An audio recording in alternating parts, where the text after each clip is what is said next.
Coverage you can count on begins with tens of thousands of properties in Augusta getting notice of a new assessment. It is that time of year when owners find out how much their house is worth and what it's going to mean for their taxes. But what's different this year is many houses lost value because of Helene. George Escala has the story.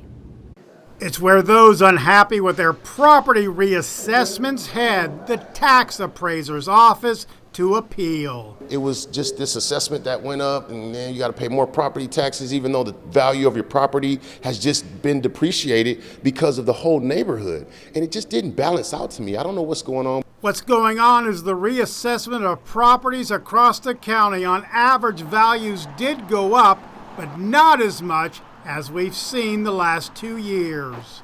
It was not a massive revaluation this year. I think approximately 3.5% on residential property was the increase that we're seeing. One difference this year, in some cases, property values plummeted due to damage from Helene. In dozens of cases, there's an empty lot where a house once stood. We did look at several thousand properties that were impacted by the hurricane, and to the best of our ability affected the value, gave reductions because of the damage that we saw. But values are still increasing for many properties, even with the hurricane. Owners saying that should not be the case. And the whole neighborhood is demolished, and it just not. I don't think that it's right. It's not the right timing for that increase. Property taxes are needed to help pay for government services. If values go way down, tax revenues could follow.